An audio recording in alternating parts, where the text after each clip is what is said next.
Good Tuesday morning, everyone. Hope you're doing well. Time for another episode of How Much to Keep. And we are now swinging over to the defense to take a look at one of the players on this defensive line who will be hitting free agency this offseason, and he's going to get something. Now, Rasheem Green's actually one of the most interesting outgoing free agents on this team.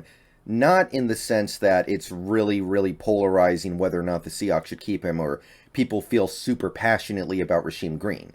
There's some people who don't want to keep him. There's some people who want to keep him. I don't get the sense that it's particularly heated or particularly high stakes like Quandre Diggs. But Rasheem Green's interesting in that I think there's a pretty wide range that he could get paid on. It just depends on what teams are looking at. Because with Rasheem Green, there's a lot to like, and there's also a lot to dislike.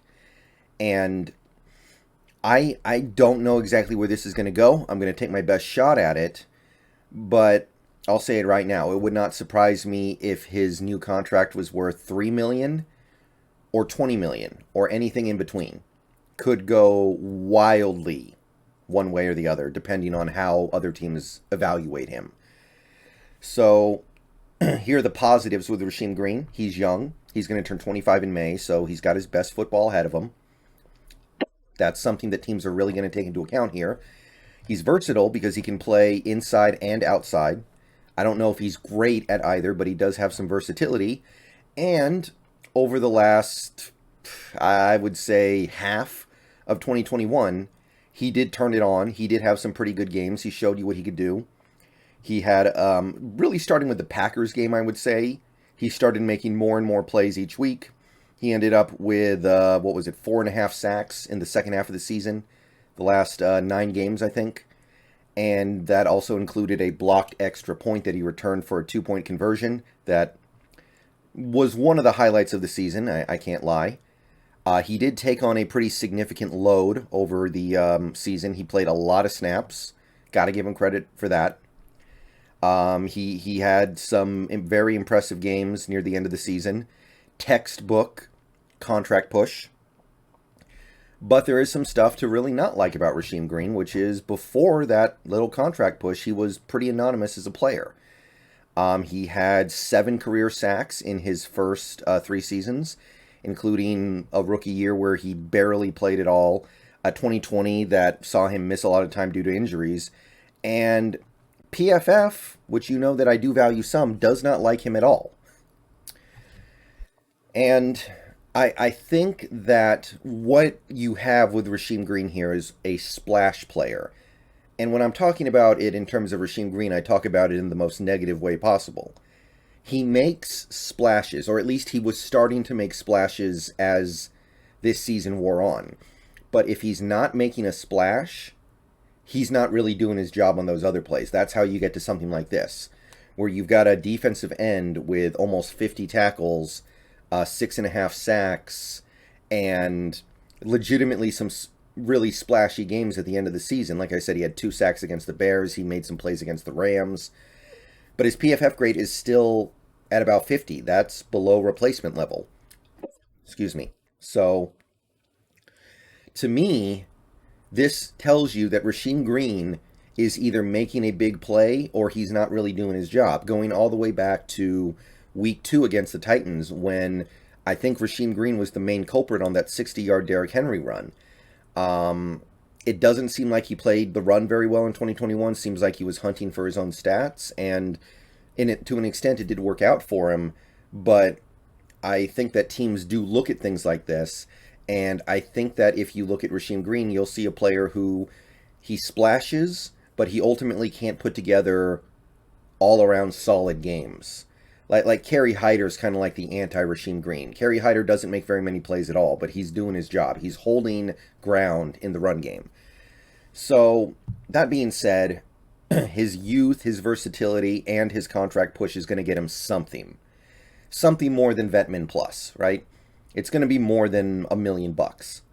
And I'll say right here, right now, I don't think Rasheem Green's very good. I would only be willing to pay him about $1 million. So, unless he's willing to come for that, spoiler alert for those of you guys wondering whether or not I would re-sign Rasheem Green, the answer is no. But what kind of contract can we expect him to get based off other contracts signed to somewhat similar players? So I went to the list of defensive ends and the contracts they have signed in recent years, and we're going to try to figure it out. But it's always hard, right? Because not all defensive ends, they do all kinds of different things. Sometimes it's really hard to nail down a good comparison. Rasheem Green is a 5-tech who can also play a little bit of 3-tech. Some of these guys are going to be Leos, so it can be hard, but we're going to do the best that we can. And I think the age is also very important here. We have to keep in mind that Rasheem Green, when he signs his new contract, is going to be 24 going on 25. That age matters. And nevertheless, we are going to be skipping a lot of these early names, of course.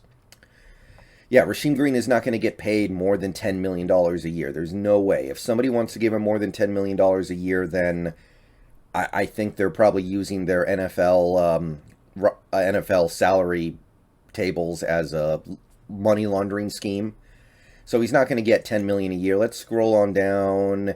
Let's keep going. Let's start at Emmanuel Ogbah. $7.5 million a year. That seems like a decent starting point, because Rasheem Green could get $7.5 million a year based off that contract push, and it wouldn't be jaw-dropping. But if you look at Emmanuel Ogbah, he signed this contract after 2019. It was 2 years, $15 million. He was coming off a season where he didn't play a lot. He actually missed the playoffs. He went to the Chiefs, won a Super Bowl, but he only played in 10 games. Still had 5.5 sacks, 32 tackles, decent pressure numbers all around. Excuse me. He was coming off a few years in Cleveland where he was reasonably productive, but not anything too amazing. However, if you take a look at his PFF grade in 2019, it was good. It was 70, over 70. So I don't think that's the comp. I don't think we're anywhere close yet. So let's go back to the list. Let's take a look at Matthew Ioanidis. Ioanidis. I tried. I did the best I could. So he was 25 when he signed a 3-year, 21.75 million deal with the now Commanders. $7.25 million a year for 3 years back in 2019. So it was after the 2018 season. In 2018, he played 14 games, had 7.5 sacks, 31 tackles. Pretty solid all-around season. Production that Rasheem Green has not quite gotten to yet in any career, any year in his career. And Matt also had a very nice PFF grade of 68.7. So clearly a more all-around efficient player as well. Okay, next up we're going to scroll on down to Dean Lowry of the Green Bay Packers. 3 years, $20.325 million after 2018. So $6.75 million after 2018. So Dean Lowry in 2018, what did he do to earn that money? Played in every game, 3 sacks, 44 tackles. These numbers are kind of looking familiar, right? So we might be getting pretty close here. Dean Autry had 8 career sacks before he got that extension. Not good at all. And the cap's gone significantly up since then. Now, Dean Lowry did have a very good PFF grade, which tells you that the efficiency is probably key here. But nevertheless, we're starting to close in on a good range for Rasheem. Okay, back to the list. Let's go on down to Dietrich Wise of the New England Patriots.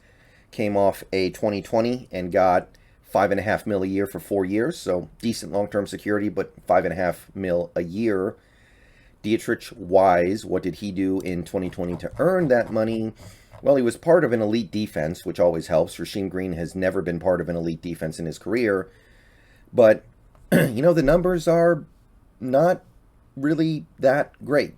And obviously getting a lot of sacks is not Wise's role in the New England defense, but these numbers look a little Rasheem Greeny all the same. I don't think you can say that Wise is in a completely different tier than Rasheem Green. Obviously, they're going to be asked to do different things. They don't have the same role in their defenses, but it's getting there. Now, Dietrich Wise is another player who had a very good PFF grade before getting this contract, so the efficiency is the key here, but still getting closer.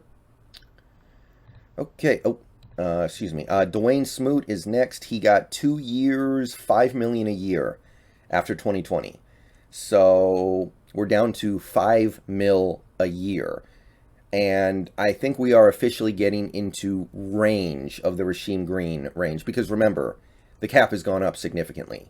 So Dwayne Smoot in 2020, what did he do? Played in every game, 5.5 sacks, had 6 sacks the years before, after basically being a non-factor as a player the first 2 years of his career. So it's in the ballpark, right? If you're comparing him to Rasheem Green, you're kind of in the right ballpark here, right? Like, he just comes to life these last 2 years, and he ends up getting a decent extension, goes into 2021 and actually produces again. So Dwayne Smoot, his PFF grade's not that good either, 57.3. So we're pretty much in the right spot, I think. Go through a couple other names here. Morgan Fox signed a 2-year, $8.1 million extension. So basically 2 years, $4 million a year after 2020. What did Morgan Fox do before then to earn that deal? He basically, hey, this Rasheem Greeny, basically nothing as a rookie. Little bit of production these 2 years. He missed 2018. And then in 2020, he shows up. Contract year push. 6 sacks. 27 tackles. Makes some plays in the backfield. Makes some plays on the quarterback. Gets paid. And, I mean, getting paid is a relative term, of course. PFF grade in 2020. Not that impressive. 60. So, this is very Rasheem Greeny. 2 years, $8.1 million. I think we may be in the right zone now, officially. And just to hammer that point home, let's go down a little bit more and find Zach Sealer. Zach Sealer of the Miami Dolphins signed for 2 years, $3.8 million a year after 2019. What did he do in 2019 and before then to earn that money? Well, he had 1 career sack at that point. He had played in 9 career NFL games, had 11 career tackles, had already switched teams once from Baltimore to Miami. Yeah, we've gone too far. Rasheem Green is clearly more valuable than a guy like Zach, who got paid purely based off his potential. There's no production here to talk about. His PFF grade was good, but he played so little. Are we going to act like this matters? Really? Are we going to act like this warrants him getting paid more than Rasheem Green did? No. So, the final piece of this puzzle is the list of defensive ends available in free agency. It's not very good. A lot of the good guys are old. JPP, Akeem Hicks, Jerry Hughes. Honestly, the best guys you can get are probably Clowney, who is kind of sort of damaged goods. Ogba, who that's legitimate. Dante Fowler Jr., but he didn't really live up to that contract in Atlanta, I don't think. So it's not great. There's not a whole lot here. So a guy like Rasheem Green may get more money than you would expect just because of that. So I would say that based off all this information, Rasheem Green is going to be looking at about 2 years, $10 million, or 3 years, $15, $5 million a year. Little better than Morgan Fox, mostly because Morgan Fox got paid last year, the cap is up, and the demand for defensive ends is going to be a little bit higher. So I'm going to say 2 years, $10 million, or 3 years, $15. Would I pay that? No, absolutely not. I don't think he's good. I think he might be worth $2 million. Might be worth $2 million just because he's a capable snap eater. But I don't think he's good. So I'd rather give those snaps to somebody else, honestly. We've had Rasheem Green now for 4 years. I kept waiting for the breakout. It kind of happened last year, but even then, not really. There was, I think, that game where Rasheem Green had 2 sacks and other QB pressures. He still got a crap PFF grade because PFF thought he was lacking in his run support, I think it was. So that kind of tells you the kind of player that Rasheem Green is. So I'm going to say $5 million a year for Rasheem Green, and I'm going to say no. I don't want it. No, thank you. Let him go somewhere else and get paid. All right, that's it for this episode of How Much to Keep. Let me know what you think down below. I'll see you guys later today. Peace out. Go Hawks.